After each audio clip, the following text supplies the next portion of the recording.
Hello friends, जैसा कि आज आप देख रहे हैं टॉपिक में कि मैं आपको लुईस स्ट्रक्चर बताने जा रहा हूं कार्बन मोनोऑक्साइड का है। तो देखिए, सबसे पहले आप यहां पर C और O आपने लिखा, ठीक है। दो एटम है, कार्बन और ऑक्सीजन। अब यहां पर कार्बन के वैलेंस शेल में कितने इलेक्ट्रॉन्स होते हैं? 4 इलेक्ट्रॉन्स होते हैं, आपने यहां पर शो कर दिया। ऑक्सीजन के वैलेंस शेल में कितना इलेक्ट्रॉन्स होता है? 6 होता है, आपने शो कर दिया। अब आप देखिए, इस ऑक्सीजन ने कार्बन से 2 इलेक्ट्रॉन शेयरिंग में अगर यूज करेगा तो अपना ऑक्टेट तो पूरा कर लेगा। लेकिन क्वेश्चन यहां पर यह पिकअप होता है कि अगर कार्बन के पास पहले से 4 इलेक्ट्रॉन है, 2 शेयरिंग में ऑक्सीजन को दिया, तो उसे भी अगर वो रिसीव करता है इस तरह से, तो कार्बन के पास तो 6 इलेक्ट्रॉन हो रहा है, कार्बन का तो ऑक्टेट पूरा हो ही नहीं रहा है। फिर ये कैसे बॉन्ड फॉर्मेशन करेगा, कैसे इनका ऑक्टेट पूरा होगा? तो इसके लिए आपको समझना होगा कि एक और स्पेशल टाइप का बॉन्ड होता है जो कोवैलेंट बॉन्ड के अंदर में आता है, जिसे हम लोग कहते हैं कोऑर्डिनेट बॉन्ड। इसे हम लोग कहते हैं कोऑर्डिनेट बॉन्ड। सपोज दैट यहां पर एटम ए है और एटम बी है, तो होता क्या है, नॉर्मली जब आप कोवैलेंट बॉन्ड बनाते हैं, जैसे यहां पर बना रहे थे, तो अगर ऑक्सीजन ने कार्बन से 2 इलेक्ट्रॉन शेयरिंग में यूज किया, तो कार्बन भी बदले में ऑक्सीजन से 2 इलेक्ट्रॉन शेयरिंग में यूज करेगा। मतलब इसी को कहते हैं mutual sharing. But coordinate bond में शेयरिंग ही हो रहा है, मतलब ये कोवैलेंट बॉन्ड का ही टाइप है, लेकिन यहां पर कोई एक एटम अपना 2 इलेक्ट्रॉन सामने वाले को क्या करता है? शेयर कर देता है। ठीक है, यहां पर कोई भी एक एटम अपना 2 इलेक्ट्रॉन सामने वाले को शेयर कर देगा, बट बदले में सामने वाले से कोई भी इलेक्ट्रॉन रिसीव नहीं करेगा, शेयर में नहीं लेगा। यही स्पेशल बात होती है। ठीक है, इसे हम कहते हैं कोऑर्डिनेट बॉन्ड। इसमें जो 2 लोन पेयर अपना शेयर में दे रहा होता है, उस एटम को हम कहते हैं डोनर एटम। क्या कहते हैं? उसे हम लोग कहते हैं डोनर एटम।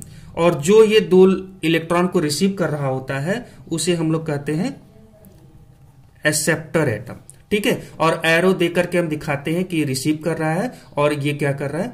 डोनेट कर रहा है। ठीक है, अब इसी बेसिस पर CO का स्ट्रक्चर ड्रॉ किया जाता है, इसीलिए ट्रिपल बॉन्ड बना होता है। अब मैं आपको फाइनली ड्रॉ करके बता रहा हूं। अब आप देखिए, आपको सब कुछ क्लियर हो जाएगा, A to Z, कुछ भी आपको डाउट नहीं रह जाएगा। ठीक है, कार्बन के वैलेंस शेल में 2 इलेक्ट्रॉन इधर मैंने दिखा दिया। टोटल कार्बन के वैलेंस शेल में 4 इलेक्ट्रॉन्स मैंने शो कर दिया। ऑक्सीजन के वैलेंस शेल में टोटल 6 इलेक्ट्रॉन्स होता है। आप क्या करिए, यहां पर ऐसे 1 2 ऐसे 3 4 हो गया और 5 6 दिखा दीजिए। आपने यहां पर देखा, ऑक्सीजन अपना ऑक्टेट पूरा करने के लिए कार्बन से 2 इलेक्ट्रॉन शेयर में यूज करता है। ठीक है, आप शो कर दीजिए इसको। ठीक है, ये 2 हमारा कोवैलेंट बॉन्ड बन गया। अब क्या होता है, कार्बन का जो प्रॉब्लम आ रहा था कि इसने तो 6 पहले से था, 2 रिसीव करके ऑक्टेट पूरा कर लिया ऑक्सीजन ने। कार्बन के पास अभी भी देखिए 1 2 3 4 पहले से इनका और 2 इलेक्ट्रॉन ऑक्सीजन का है। ठीक है, टोटल कितना हुआ? 6, लेकिन इसे ऑक्टेट पूरा करना है। तो अब क्या करें, तो ऑक्सीजन का ये जो 2 इलेक्ट्रॉन होता है, ठीक है, ये बॉन्ड पेयर क्या होता है, ये सामने वाले को इलेक्ट्रॉन को एज ए कोऑर्डिनेट बॉन्ड बनाते हुए अपना 2 इलेक्ट्रॉन सामने वाले को क्या कर देता है? शेयर कर देता है। ये जो 2 लोन पेयर हमारा था, समझ में आ रहा है? ये जो हमारा लोन पेयर था, लोन पेयर मतलब 2 इलेक्ट्रॉन पेयर में होता है, तो इसीलिए इसे 1 लोन पेयर कहते हैं।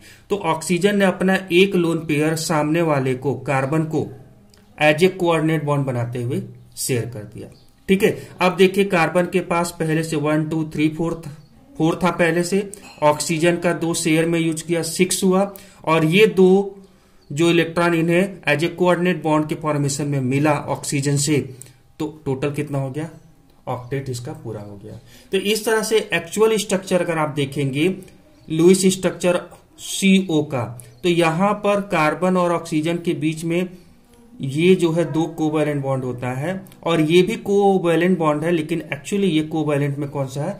कोऑर्डिनेट बॉन्ड होता है। ठीक है, अब जो रिमेनिंग इलेक्ट्रॉन है, ठीक है, लोन पेयर, उनको आप शो कर दीजिए। तो एक्चुअल स्ट्रक्चर ये होता है कार्बन मोनोऑक्साइड का। आई होप सो कि आपको ये समझ में आ चुका होगा। अगर आपको ये टॉपिक समझ में आ चुका है और इस तरह के बहुत सारे लुईस स्ट्रक्चर्स में आपको डाउट्स होते हैं, तो मैं वन बाय वन आपको ये स्ट्रक्चर्स और भी बताते रहूंगा जो बहुत ज्यादा आपको कंफ्यूज करते हैं। वीडियो पसंद आया तो वीडियो को लाइक करें, ज्यादा से ज्यादा लोगों तक शेयर करें, और हाँ दोस्तों, आप हमारे चैनल को सब्सक्राइब जरूर करें। Thank you so much for watching this video and have a nice day.